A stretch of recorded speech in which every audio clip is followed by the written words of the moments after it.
Olá, tudo bem? Meu nome é Igor Francisco de Souza, faço licenciatura em Química no IF, Instituto Federal Rural de Campos, São Vicente do Sul. E hoje eu vou falar um pouco sobre a química orgânica, né? Vou falar sobre um pouco sobre as moléculas orgânicas e a característica do carbono, de construir elas.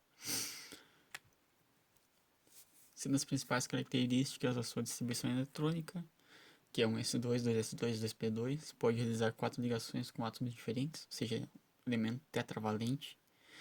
E possui diferentes hibridizações que eu vou destacar mais à frente. A classificação quando o átomo de carbono está em uma molécula, se ele estiver ligado a um ou nenhum átomo de carbono, ele é um carbono primário. Caso contrário, se estiver ligado a 2 carbonos, ele é um secundário. Terciário, se ele estiver ligado a 3 carbonos. E quaternário, ligado a 4 carbonos. Uma classificação para o átomo de carbono também seria saturado ou insaturado. Saturado quer dizer que ele faz uma ligação simples com cada elemento distinto, ou cada átomo ali. E nessa ligação você possui ligação sigma, que eu vou explicar mais à frente também. E se ele é insaturado, se ele possui uma ligação dupla ou uma ligação tripla, nessas ligações possui uma ligação pi. E para explicar melhor, aqui tem uma imagem que destaca aqui uma ligação sigma, que é uma ligação mais forte, são ligações frontais entre orbitais, como pode ver aqui. Caso contrário, uma ligação pi é uma ligação lateral entre orbitais, é uma ligação maior, e a gente pode dizer que também é uma ligação mais fraca entre esses orbitais atômicos. E o que caracteriza toda essa diversidade que o átomo de carbono possui é uma hibridização nos orbitais s orbital 2p. Essa hibridização ocorre por causa que ele precisa estabilizar o nível de energia entre essas ligações. E quando ocorre essa estabilização do orbital S e orbital P, a gente tem um orbital chamado sp3, que ele constitui que o átomo de carbono consiga fazer 4 ligações simples. sp3 possui as 4 ligações sigma, como visto anteriormente. Também nessa característica de hibridização, ela tem uma distância entre ligações maior.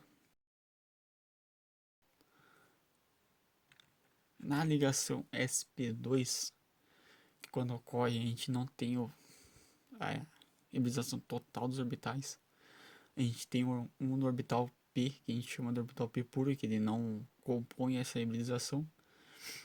E ela é sp2 pelo simples fato de que a gente tem um orbital s e 2 orbitais p.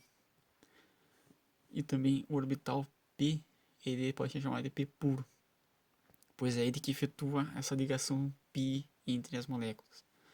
Isso também dá origem ao que o carbono consiga fazer uma ligação dupla e 2 ligações simples. Aqui a gente já consegue ver a diferença desse P puro, digamos assim, por causa que a distância entre ligações de carbono e carbono já é menor, já tem uma diferença. Na última hibridização do carbono, que é a sp, onde a gente só contém os orbitais s e um orbital p hibridizado, a gente já tem que o carbono pode fazer 2 ligações duplas ou uma ligação tripla e uma simples. Aqui a gente tem 2 orbitais p puro efetuando a ligação pi. E essa ligação é ainda menor. A distância entre os átomos de carbono é bem reduzida. E para uma variação de características, o que gera extremamente possibilidades, pois um átomo de carbono ele consegue se ligar com diferentes elementos da tabela periódica, praticamente quase todos. Ele consegue se ligar com ele mesmo infinitas vezes, formando ali cadeias, né? Um exemplo dessas cadeias é o grafite, o grafeno e vários outros elementos, porque se a gente for contar todos os compostos orgânicos, passa de 100 milhões de compostos orgânicos já estudados e catalogados. E para você ter uma ideia de quão enorme é isso, existe um estudo, uma categoria que com regras que nomeia essas moléculas orgânicas. E a gente vai fazer aqui um exemplo dessa, com essa molécula aqui que nós temos. Que ao lado esquerdo a gente tem uma representação dela escrita, né? Com carbono, com apenas o carbono e o hidrogênio, fazendo uma ligação simples. Toda molécula possui uma ligação simples. E à esquerda uma representação gráfica em linhas, onde cada extremidade dessa linha representa um átomo de carbono. Caso ocorresse de que existisse um outro elemento, por exemplo, um oxigênio ou nitrogênio, no meio dessa molécula, entre essas linhas estaria citado o símbolo do elemento, para possível detecção. A química orgânica se destaca só com átomo de carbono. Então, ele é o queridinho. Para a gente fazer a nomenclatura dessa molécula, a gente primeiro vai ter que identificar a cadeia principal e numerar ela, porque através disso a gente vai conseguir o primeiro prefixo desse nome, e após isso a gente vai definir o tipo de ligação e o grupo orgânico, passando assim para identificação do número de carbonos. A gente sempre vai identificar a cadeia principal, aquela que possui o maior número de carbonos. No caso dessa, não faz muita diferença se a gente contar o átomo de carbono de baixo ou o átomo de carbono de cima, porque é indiferente. E fazendo a contagem, nós vemos que possui 4 átomos de carbono. Sabendo que se tivesse apenas um átomo de carbono na molécula, teria a nomenclatura de MET, 2 ET, 3 PROP, 4 BUT e 5 PENT. No caso aqui é 4 átomos de carbono, então é BUT. O tipo de ligação, como já foi visto anteriormente, se ela possui só ligações simples, ela é saturada. Se ela possui ligações duplas ou triplas, ela é insaturada. Na nossa molécula, nós não temos nenhuma insaturação. Todos os átomos de carbono eles fazem ligações simples entre si. E quando é uma ligação simples, o nosso infixo, que é o nome do meio ali, a gente vai colocar AN, que representa somente ligações simples, com a molécula saturada.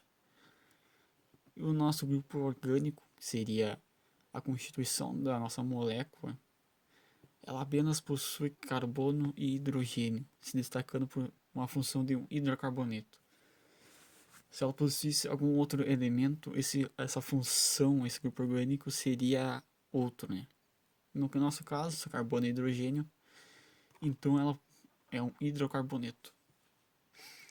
Tendo o nosso sufixo O, possuindo agora somente o número de carbono, o tipo de ligação e o grupo orgânico, a gente tem um nome completo da nossa cadeia principal, que se chama butano. E se você prestou atenção, agora só falta a nossa ramificação. A ramificação é muito simples. A gente só precisa determinar a posição dela mais o nome dela, que é constituído pelo número de carbonos.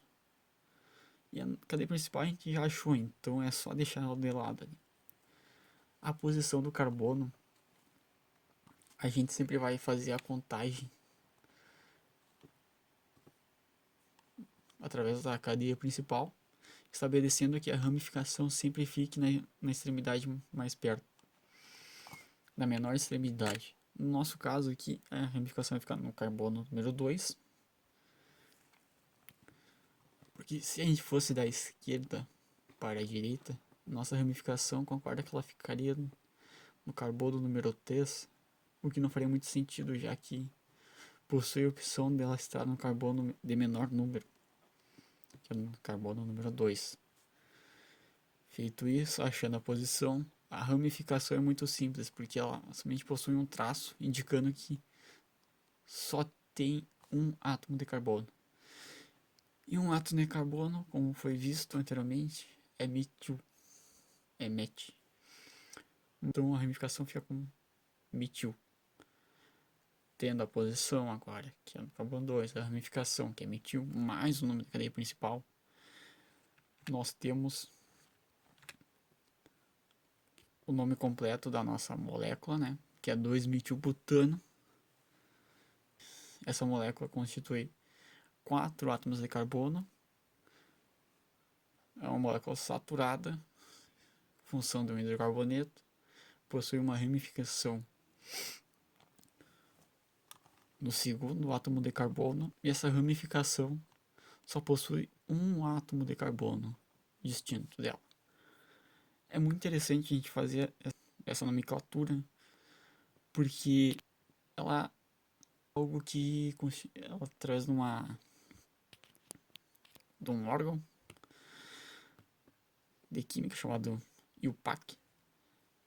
E essa sigla, né, ela estabelece, essa organização, que se esse nome for pego do Brasil e for levado para os Estados Unidos e for pedido para que alguém desenhe essa molécula, ela vai sair igual, porque ela segue essas regras, essa regra de nomenclatura. E isso os químicos usam para não se perder, né? Não gerar aquela confusão de que tipo de molécula está falando. Isso é muito interessante. O que eu tinha pra falar era isso. E